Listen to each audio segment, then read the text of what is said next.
Hi, I'm Danger Dan Jers, the host and GM of the D&D Real Play podcast, D & Dark. Join us on Wednesdays for an absurd, over-the-top comedy horror adventure, starring some of history's most infamous monsters. I'm Ben Magnet. I play Mary Frankenstein, our barbarian. I am Daniel Cruz. I am playing Imhotep the Mummy, our cleric. I'm Jordan, and I play Larry Talbot, a lycanthropic warlock. I am Grayson, playing Jet Griffin, the Invisible Man, the party's rogue. I am Aaron. I play the Phantom of the Opera, our bard. For more information, go to dndarkpodcast.com and listen to us anywhere you find podcasts. Hey everybody, this is Davis with Con Freaks and Geeks, and I would like to welcome you to another episode of Pop Culture Gems. This is a series where we talk to amazing creators, artists, cosplayers, voice actors, and so much more. If you like the interviews we do with our amazing guests, give us a thumbs up or subscribe to our YouTube channel, the CFG channel, or you can listen to it on any podcast services out there like Apple, Google Podcasts, Spotify, or so much more. We're all over the place. And or if you just want to check out all the fantastic geeky content in one area, just go to our main website, confreaksandgeeks.com, for the whole package. Today, I am speaking with an incredibly creative person. He voice acts, he directs, he writes, he publishes. He does a ton of different creative things. He recently has been announced to be one of the voices of Rindo in the upcoming Square Enix game Neo, The World Ends With You. I would like to welcome Paul Castro Jr. to the show. How are you doing, sir? I'm doing well. Thank you for having me on. This is it's a real pleasure, and I'm looking forward to chatting with you. Oh yeah, it's great. It's great. After it was funny because my my editor? My editor was playing the demo of The World's End With You, and then he was like, "Hey, the voice actor came to my chat." It's like, "Oh, that's awesome." It's like they're like, see if we can talk to him. I would love to talk to him. It's like, yeah, okay, cool. That was I've been doing that. You know, it's honestly, I love the community and the fandom, and I was like, how funny and fun would it be to stop by people's streams who are playing the demo, have no idea who I am, and then it's so funny because at the end of the demo there's a credit slide and it says like it's the trailer where it has all the voice actor names. So many times I'd hop in and people would be like, "Oh, hey Paul, how's it going? Welcome. How are you doing?" I'm like, "How are you enjoying the game? Do you like it? Who's your favorite character?" And then they'll beat it, and then they'll get to the credits, and they'll go, "Wait a second, is that guy in my stream right now?" And then you just see their faces just glow up. It's priceless. I love it. It makes me so happy. It's like a cruel joke, but it's not really cruel, but it's just hilarious when you come to the realization of it. It's like, oh wow, this person was a part of it. He knows it. Yeah. That's awesome. Well, thank you for stopping by. I would love to chat everything geeky with you. So, but let's get into it, man. So like you yourself, like I've been looking into it, and you are just a man of many hats. Like you're an actor, director, voice actor. I mean, the list literally can go on what you contribute in. And but out of all of that, like with on the back end stuff, like what got you into the world of voice acting? Well, it definitely all started with like an insane passion for video games and anime. Before I even wanted to be an actor, that was basically my daily life consumption. I was watching, Toonami, Adult Swim. I guess it was Toonami at the time, and cartoons, X-Men, the animated series, and playing every RPG, JRPG that you can imagine. I mean, the amount of times I've played Final Fantasy VII or Suikoden's or, the Tales series, Legend of Mana, all that stuff. That was basically all I was doing. I was sitting in my room playing video games, and when I was in college, I didn't really know what I wanted to do. And the long story short of it is I somehow found myself in an acting class. And I was like, oh, wow, this is really fun. I would love to. And I told the teacher, I was like, I really would like to be like on Dragon Ball Z or something. I was like, how do I do that?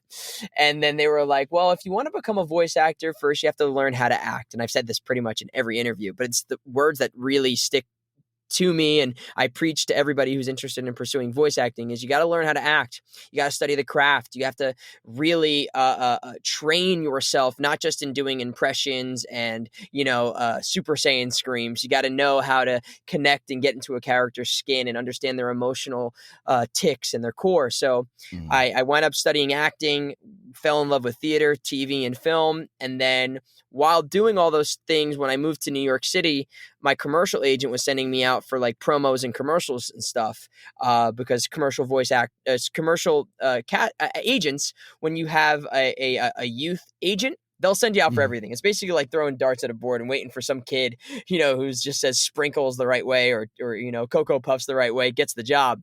But I was booking a lot of these voiceover things because obviously I have a very youthful sound and I was training as an actor. I wasn't just like a pretty face, as they say. I was, I knew what I was doing and I was older, but I was auditioning for things that were younger. And I loved animation and cartoons and all that stuff. So I was even doing that stuff at that time. But the main thing I was doing was like promos for Nickelodeon. So all the stuff that's like, coming on next is SpongeBob. Stay tuned for these wacky cartoons, blah, blah, blah, blah, blah. So I was doing that for years and years and years. And that was kind of the entry point into voiceover for me. And then obviously I got into doing more cartoons, animation, and video games.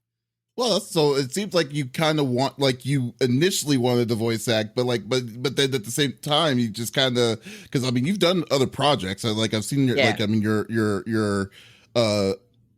list of stuff. I'm just like, wow. I mean, you've just done things that was beyond just like being the stereotypical voice actor per se. Let's just say that, not in a bad way, but but it's like, wow, it's like you're directing, you wrote your own, like you basically wrote a series, which I also want to get into that because I want to get some more information on that.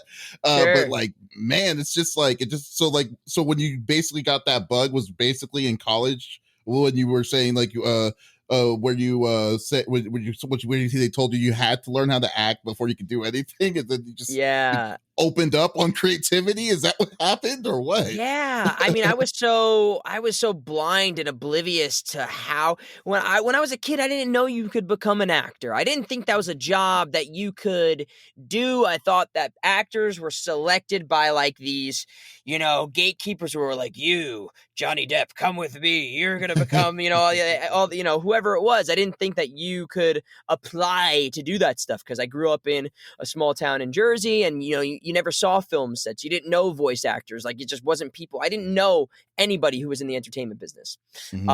So eventually I was, I caught the bug acting, and I always knew in the back of my head that I would love to come back to voiceover.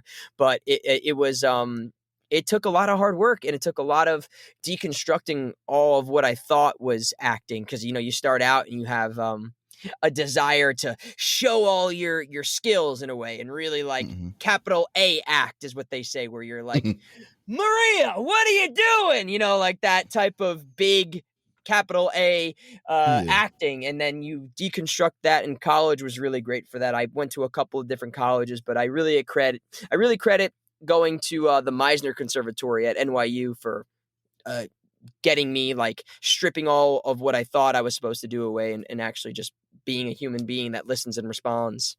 That's awesome. That's really awesome. Yeah. And like I said earlier, though, I mean, like there is a series that I've been waiting to hear more about for a while, because I've heard about it, like back in 2019 or so, 2018, 2019. But it's probably because of the past year that we've had for the obvious issues, and that there's a wrench into some things. But I want to know about the Game Factory, the series that you made. Yeah. And when I heard about this, when I heard about it, I was sold. I was like, I need to know more about this, but haven't heard anything since. Is there any updates on what's going on with it? Well, so like you said, this was my passion project. I've been working on this for so long with my partner and I, and one of my good buddies, and a couple of my good buddies, quite frankly. This has been taking a village to create. We shot a pilot in Atlantic City for a good chunk of change. We had a really good creative team. We had Jake Choi, who's on ABC Single Parents. We had Frank Deal, who was in Manifest, which was on NBC. Now it's on Netflix. Oh, wow. David Risdall, Brock Urich, who was on The Have and the Have-Nots. Like, our cast was pretty stacked, and who I was able to get to come and do this. People who were like rising stars at the time, who are now just kicking butt. But so we had got acquired by a content studio, which was awesome. We went to a festival called ITV Fest, which is now called Catalyst, which is run by HBO and the Academy Awards. And we did it like an official selection premiering there. And we eventually got hooked up with this content studio. And in the shopping phase, we weren't necessarily content on the direction that it was going to go, because there's a lot of ways. It's extremely hard to get a series made. It's extremely hard to get your content picked up by a streaming service. And even making the pilot was a challenge in general, but we eventually wound up taking our rights back, working with another streaming platform. And we were so excited. We were coming out to LA. We were getting ready to do all this stuff to make it happen. And then the pandemic hit. And it basically put the roadblock in front of us of saying, do we want to wait this out and continue to do what we're going here? Or do we want to re-enter into the pitching phase and do it with a fresh approach, which is what we did. So we reinvented the idea into a short form series as well as the half-hour comedy series. So when we were pitching it to the streaming platforms and to like the new production companies like Red Bull, all these different companies that have their own production companies that aren't just doing like a product. They're also entering into the filming world and the entertainment world, making various different forms of media. So we've been, as we speak right now, repitching this with a fresh new approach, and we have a lot of interest, but it's definitely been a slower process because not a lot of people are looking to take on new content that isn't already baked within the company itself. So if it's not Netflix having sought out a showrunner or sought out an idea themselves and approaching creators, it's much harder for you to take your idea and say, hey, would you like to make this? Because then as a creator, you have all these people who are attached to this project. And that can sometimes make it a harder process for a production company or a streaming service to then have control over, so to speak.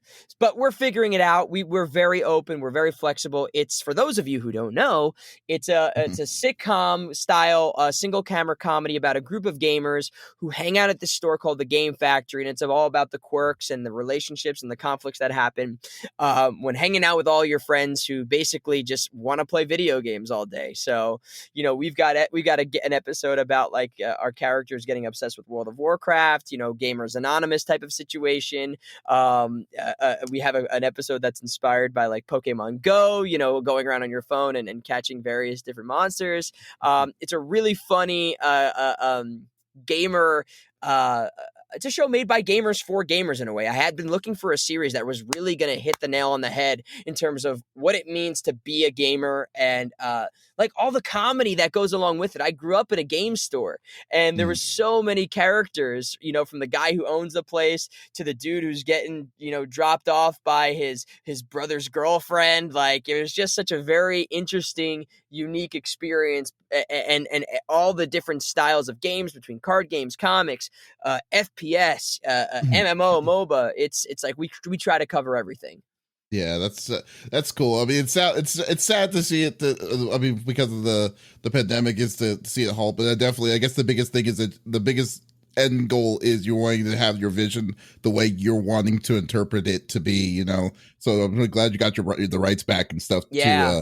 To get it back to where what you're wanting it to become again. So hopefully just cross our fingers to see if we're going to see this here in the future.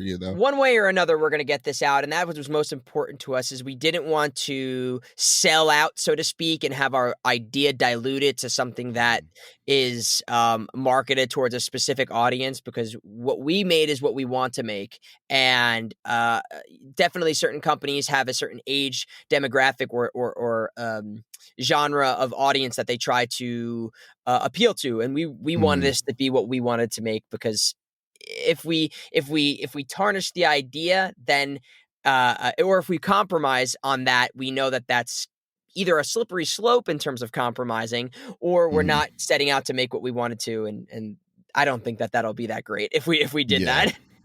Yeah, definitely. Especially with like what you're saying. Especially with if it's a gamer by gamers for gamers, people will be really picky on, Oh on yeah. expecting it to be a certain way. So definitely understand that. And like as you just said too, about the Game Factory, you would consider yourself to be a gamer or big in gaming culture itself, like anime, gaming, and all that stuff. My whole life. I mean, when I'm not sitting and when I'm not working, doing auditions or jobs, I'm home playing video games between, when I was playing Dota to Overwatch to Final Fantasy 14, just Call of Mhm. Duty, or RPGs, action adventure games. Like I'm all over just constantly, or watching anime. I sit and watch anime pretty much every night. So that's, like it's a blessing that my two jobs or two interests, the paths intertwined, and I get to like do stuff for that. Mhm. Well, I mean, and like I said, you're the main dude in Neo. The world ends with you.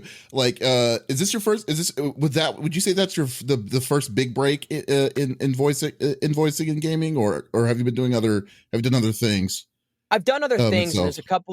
there's a couple of projects that are coming out. I know In that you terms could of discuss. not that I can talk about yet. There's definitely a couple of cool things coming up, but in terms of a big studio video game lead character, this was Mhm. definitely the most monumental in that sense. And it was an extreme surprise and a delight to find out that I was doing it.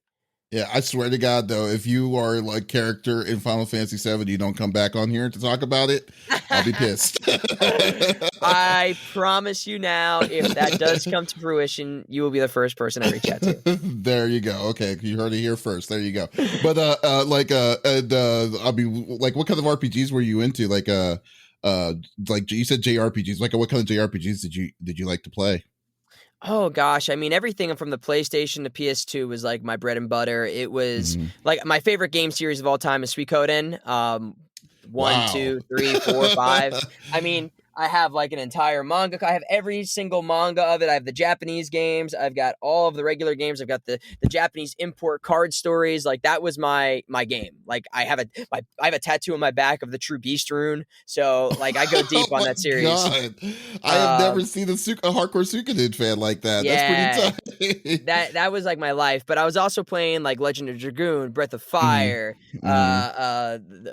the Mana series, Mhm. Legend of Legaia, Lunar Silver Star Story, Star Ocean 2, all of Golly. those PlayStation really dope JRPGs, Chrono Mhm. Cross, Chrono Trigger, that was, I mean, Final Fantasy, every Final Fantasy I've Obviously, played yeah. and beaten, that's a given.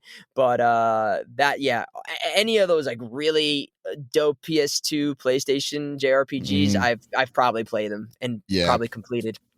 PlayStation and PS2 was like the golden age of RPGs. It Definitely, I will say that. was. Especially well, Suikoden. I'm surprised because like I mean, Suikoden 2. I think it's still one of the rarest games out there to find, like for Yeah, RPG wise. I mean, it's like a $200 game, but like it even for its is. time, it's ridiculous. But no, Mine's in a that's case. it's just right there for the taking to watch and stuff. And being like a director, a director and a creator, are there any like games or something else that inspires you to create, some of the shows or the short films that you've made? I definitely say the most inspiration I get is from real life experience, things that I've Mhm. gone through. Like I made a short film about one of my cats that passed away, and we worked with one of the largest feline health research foundations in the world, and we worked with a nonprofit that Seth MacFarlane made in honor of his mother, Perry's Place Heaven on Earth. So in terms of like the things that I'm writing or creating, it's all based off of my life, and I have a bunch of screenplays that I've written, some that have won awards. I have a screenplay called Barbie Boy, which is very much inspired by my life growing up in New Jersey. Mhm. I have an animated series that's about Halloween because I'm obsessed with Halloween and like scary movies and stuff that we're pitching right now too. But in terms of video games, I really believe that the stories and the characters in a lot of these RPGs that I've played have influenced me into like the hero's journey because Mhm. I always saw myself like as Ryu and Suikoden or Cloud. I saw myself wanting to like be not necessarily the most interesting person or the person who's right for the job, like you're not your stereotypical hero, but put in a position where this person has to make a decision to do the right thing and help people out in a scenario that might be scary for them. So that definitely influences all of my writing and the type of stuff that I want to work on as a director or producer. I mean, that's pretty cool. Yeah, that's pretty cool. Definitely like that. And I mean, I would be crazy like not to ask anything about Neo the World Ends with you. But could you tell us? Like, I never played the first one because I know the first one was originally that came out on the handheld. I think it was on 3DS first. And then they remade it and brought it on the on consoles itself. But could you tell us a little more about like the story? Like, I mean, without ruining it, obviously, but the with your character and like what the story is and what takes place. Well, the most that I can say is that there's definitely very similar to the first game. There are these characters that are in Shibuya, Japan, and they are thrust into this world known as the UG, which is the underground, and it's a game called the Reaper's Game. And you find out that there is this scenario where these people have X amount of time or X amount of days to beat this Reaper's Game or face erasure, which could be interpreted as many different things. And the best thing I would say for somebody who's never seen or never played the first game is there's an animation out right now that Funimation did. It's the World Ends With You whole first game animated, and it's a great like crash course into what the World Ends With You is like, and it pretty much covers the entirety of what the first game is. So I think the way that Nomura had described it, I could be wrong, do not quote me here, is that the animation was like created with the intention to be like the entry for playing Neo The World Ends With You. Oh, okay. I see. So is Neo a direct sequel of what the original one was, or is this like a totally different scenario of what of like do you like have to play the first one to play the second one or the new one, or is this something that's like a standalone that you could go kind of like how Final Fantasies don't connect to each other? Well, it definitely exists in the same kind of parameters that the first game did. So whether you have to play the first one or not, I think is up to interpretation. I know there's a lot of games that give you kind of insight into what happened in the first game, and I believe there are going to be scenarios that happen like that in this game. But I'm sure you could enjoy this if you've never played the first game. But my recommendation would be is if you're not going to play it, watch the animation, because then you'll have that kind of you'll know who the some of the characters are, because there's characters who return. You'll know what like some of the terms are. I think that would be the best way to enjoy Neo. Yeah, that's true. That's true. And like, I mean, have you your what's it called, your character excuse me, you're the main character itself though, like the whole process, because I did see you play the other day on your friend's Twitch that was also one of the side characters, one of the characters that played with you I believe it was last week itself though, because like it was kind of hard on trying to, well, for me, because I'm like I have no idea what's going on when I looked at it, but I just loved how it looks. It kind of reminds me of the art from Kingdom Hearts a little bit, but it looked incredibly interesting. And then like I said, my editor was playing it too. Like, what was one of the what was one of like was there anything like the craziest, like what was one of the craziest things that you experienced when you were playing your character during that set? Gosh, I mean, I just started tearing up. I was crying. I was so overcome with emotion because Square itself as a company has been so instrumental on who I am as a person. And it was a little bit of like a babysitter for me. I was playing all these Final Fantasy games. So finally seeing my character like in the game and hearing the voice lines, it kind of hit me like, wow, I'm self-actualizing my childhood dreams in a way. And I get kind of emotional now just thinking about it, because I'm truly, truly blessed. And just playing the demo, it was at every moment, it was just surreal. Like I put that performance in there. So when I would hear other people do voice acting as a kid in certain games. And, I remember specifically playing Final Fantasy X and James Arnold Taylor's performance as Tidus. Like, I was so like, oh my gosh, like I'm so invested in this character, and there's such joy and exuberance in his performance that I really fell in love with it. Flash forward to years down the line, James is actually the person who introduced me to my agent, which was a whole crazy scenario within itself. But being a part of a for what is for most people a dream come true to see this series come back after 14 years. I felt an immense responsibility, and I'm just so excited to be a part of this game. That's awesome. And man, that must be really surreal, especially like you were saying, like hardcore RPG fan playing Square growing up with Square forever. And then now you're in a Square game with the person, with one of the people that you grew up with. And it's like, oh, wow, that's freaking awesome. And this is your, technically, like, so far right now, this is your first official video game credit for voice acting itself. But I know you did some voices in anime series already. But if it was up to you, which kind of roles do you prefer more, anime or gaming? Well, there's definitely more video game stuff coming out, so I could promise you that. So I could definitely promise you that. And in terms of what I would want to do more if I had my pick, it really depends, because I think it all depends on the character and the story, and it could happen in either medium. For most Japanese video games, JRPGs, you're dubbing the same way you would dub an anime. You're matching either a lip flap, or you're matching a performance, or you're matching an intonation or an objective that the performer in Japan had done. So I really think that obviously games are a longer process, and you really get to like get the meat and potatoes, as they say, of the character, figure out the character, go on that really long journey. So I really like that experience. And then you can kind of like, you work on it for a few weeks or a few months, and then you're done. Some animes can go on for seasons for 10 to 15 years. So I think working on a long series like that would be really awesome, like a One Piece or a Naruto or a Bleach. Like that would be really cool too. But it's got to be a good story. It's got to be a good character. Oh man, One Piece is like, it's scary to think that One Piece is still going, because when you think about it this way, the way I look at it is that One Piece started 2 years after Final Fantasy VII first came out. I know. It's like, and they're going strong.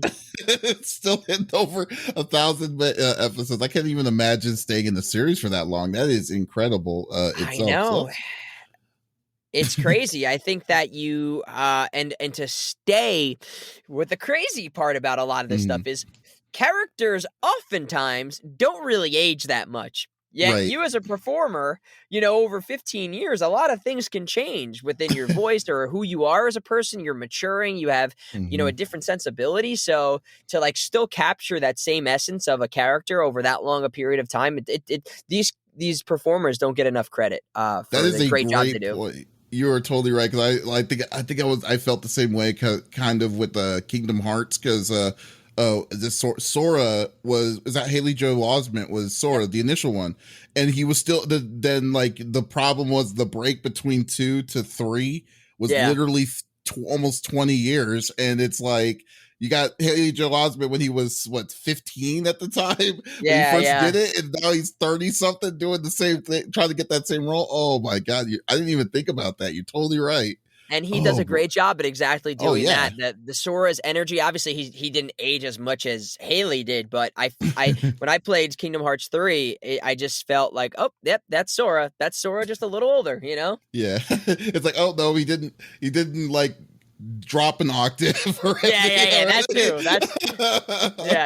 It's like, oh, he's not having any of that stubble over his chin still, but still it's pretty it's pretty cool. Yeah. Oh my god. All right, is there any differences in gaming gigs from doing anime or animation itself?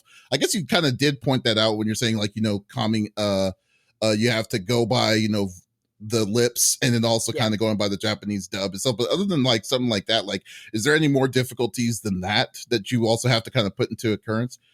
Well, I think too that if you're not doing a Japanese video game and you're doing like an original video game, there's probably a lot more freedom because you can originate your performance. You don't have to base it off of anything, and also there's a lot of animation or shows you would see on like American television, like the Nickelodeon shows, the Fox shows, the Hulu, the Netflix things. Like when you get an original character like that, that's also a time where you can originate your performance more often than not.